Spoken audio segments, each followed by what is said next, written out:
Everybody see that one? Yep. Excellent.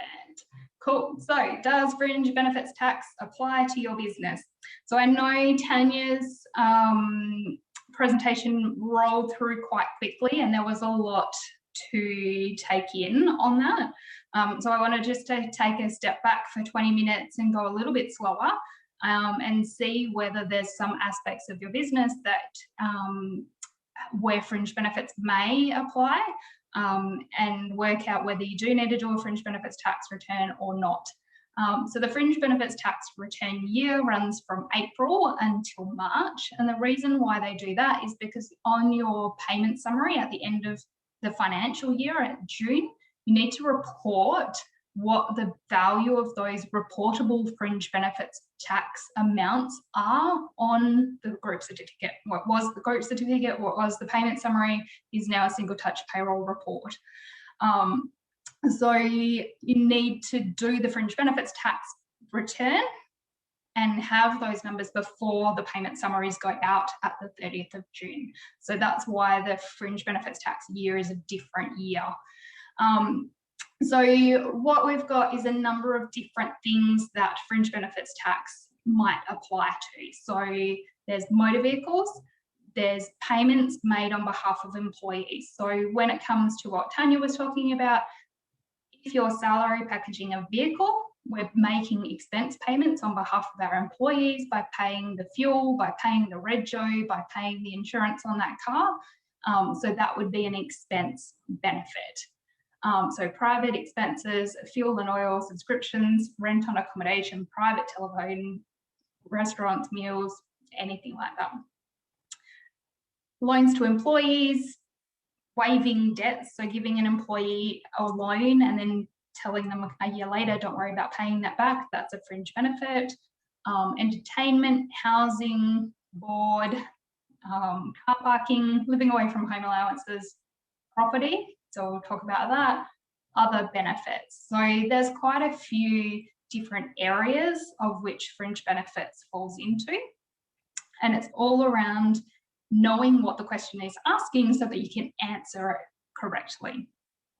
So the first question is around motor vehicles. Actually, before I do that, I'm just going to highlight this bit here.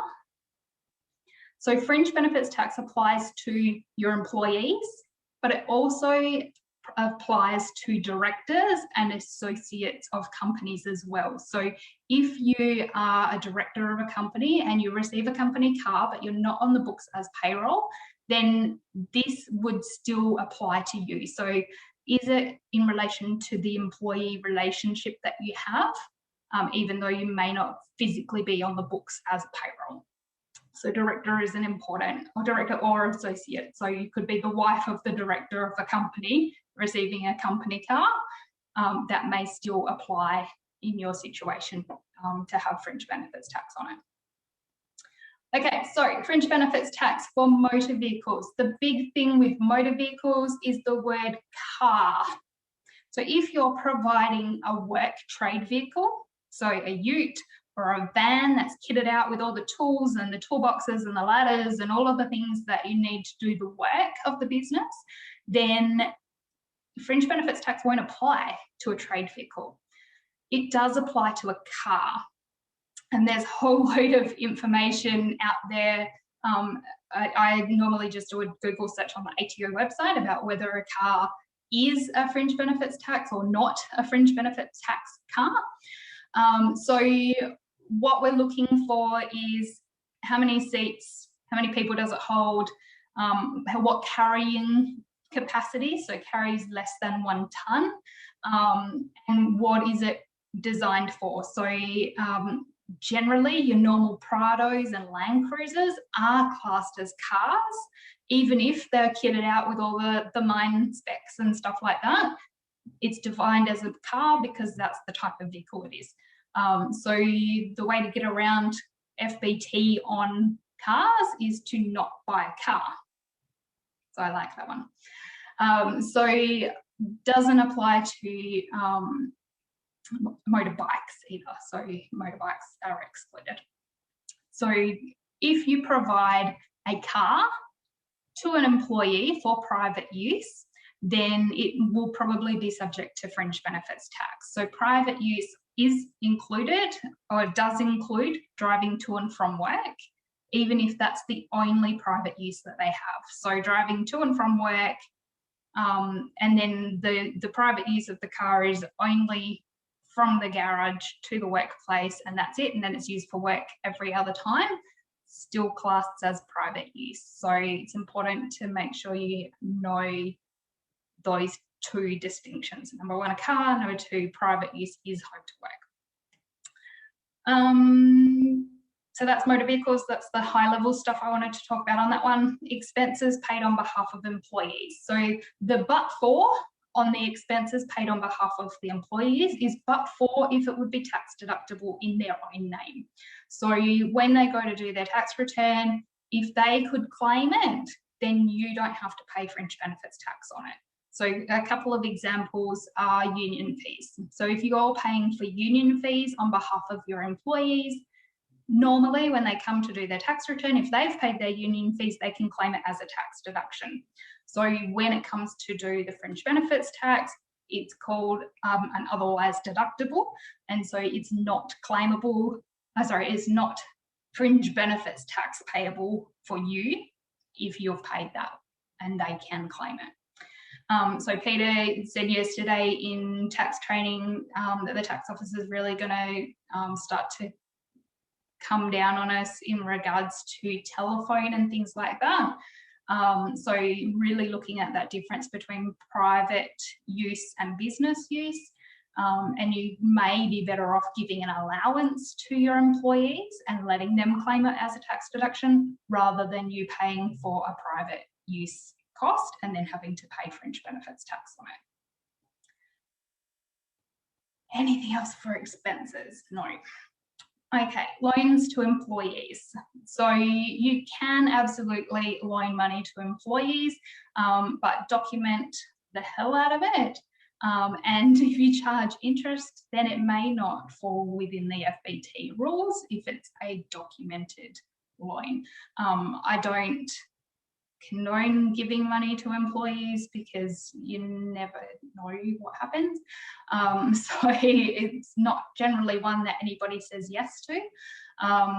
But if you do have a loan and it is then waived, so you don't ask for that money back, then that is definitely fringe benefits tax. So C and D go hand in hand. E is my favourite, which is entertainment. Entertainment is just as complicated as housing when it comes in remote area. So entertainment is generally providing alcohol. Generally, if there's a broad brush, that's one of them that I can run. Out of hours, out of work hours, out of work premises, and generally more substantial meals than just finger food or a lunch provided for a staff training or something like that. So entertainment is really around if you're providing an entertainment, I'm using the same word, that's not very good. If you're providing some form of entertainment for your employees, then there may be fringe benefits tax on that. Yet again, there's always exceptions to the rules. So a Christmas party at a restaurant where you're providing alcohol outside of work hours will generally fit into that entertainment category. And it's something that happens for most employers. However, there's always a however with FBT. There's special rules in relation to Christmas parties, and there's special rules where if it's under a certain dollar amount per employee, then it can be exempt. Then I think from memory, it's $100 per person for our Christmas parties. So it's quite a good Christmas party if you can spend that much. So what happens with entertainment is there's a whole load of rules around whether you can claim the GST on it or not, whether you have to pay FBT on it or not. So there's a really good checklist with the tax office website that you can use to figure out if your type of entertainment does have fringe benefits tax on it. And sometimes what we do is we just say, you know what, it's better off to pay for that entertainment out of your own pocket rather than put it through the business and have to deal with all the rigmarole of fringe benefits tax and whether it can or can't claim GST and stuff like that. Yet again, it depends how much it is, and it depends on how often it is, because it may just then fall out of the infrequent rules. So yeah, lots and lots. So complicated. Entertainment is so complicated. Housing. Housing's one where we get really stuck in the Pilbara. So we get remote area housing exemptions in specific circumstances where it's 100% exempt from FBT. Then there's some circumstances where it's 50% exempt from FBT. And then if you're not in a remote area, if you're providing housing, then you may be paying fringe benefits tax on that as well. So a quick little rundown, and this could be different to advice I've given to clients in the past, which is really, really scary, but it's so complicated. Essentially, if the business owns the house that the employee is living in, then there'll be no fringe benefits tax. But if there's rent being paid in some way, shape or form, then it probably falls under the 50% exemption rules. So if you're paying rent of $600 a week, then there may be fringe benefits tax of 50% of that, which is where Maxia comes in. And if you salary package it properly through the salary packaging company, they can deal with the fringe benefits tax through what's taken out of the employee's wages. And so when it comes to doing the FBT return, there's no actual tax to pay that you're out of pocket for, because the employee has taken it out of their pay and held it aside for you. So that's where the benefit of having Maxia for salary packaging really comes into its own, because they, like you saw on the presentation, that big flow chart, they run through what's eligible, where it fits in the housing criteria. Is it a 50%? Is it 100% exempt? Or do you have to pay fringe benefits tax on it? And then they work with the employee to figure out what's the best amount to be salary packaged for you, the employer, and for the employee as well. So yeah, so some of my advice in the past 20 years of living in the Pilbara may have been incorrect, but now it's like, well, let's look at it properly on a case-by-case basis, on an employee-by-employee basis, because there's so many different combinations. So the company can rent a house for an employee, the employee can rent a house and then salary package it. The company can own a house and provide it. So lots of different scenarios. So lots of different tax complications. Board. So board is where you're providing accommodation or meals to an employee as a result of their entitlement under an industrial award or an employment agreement. So this will generally fall in with the camps. So if you're getting one of your employees to live at one of the camps to do work remotely, then this may come up. But going down and skipping car parking, because we don't pay for car parking in Karratha, the living away from home allowance may override some of the board stuff. So living away from home allowance is where you're paying an allowance to somebody for the additional cost of them living away from home. So having to pay 2 lots of rent or a mortgage and a rent, having to pay 2 lots of family costs, meals, all of those sorts of things. So yet again, there's a whole load of information behind just this simple question around, are you paying for accommodation? Are you paying for meals? Are you paying for, so you live in a sucky area? Thank you very much. Because there's thresholds associated with each of those, and especially meals in relation to living away from home allowance. And meals comes with how many people are we feeding, which is how many adults and how many children, and you get a specific dollar amount per person. So it can be really quite complicated to work out whether you're paying a tax-free amount, because some of the living away from home allowance is tax-free and some of it isn't. So we try and encourage you to get the right advice and pay a tax-free living away from home allowance, which means it's exempt from fringe benefits tax.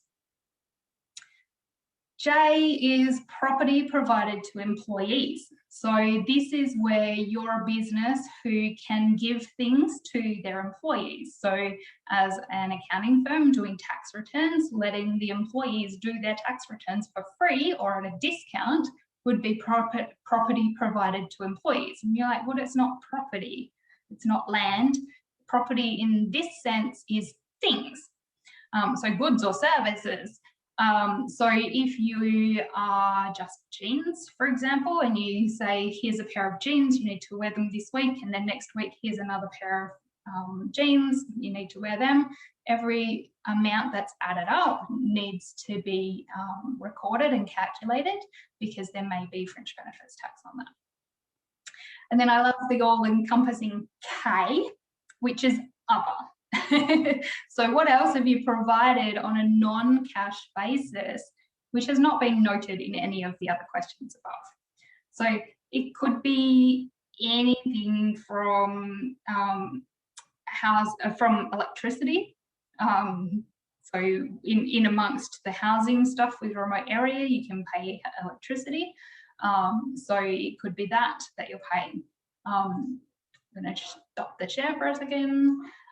It could be that you're providing for a course for somebody to go on. Now that would be otherwise deductible, but still worth putting down as an other benefit to make sure that we're picking up everything you're providing from a non-cash point of view.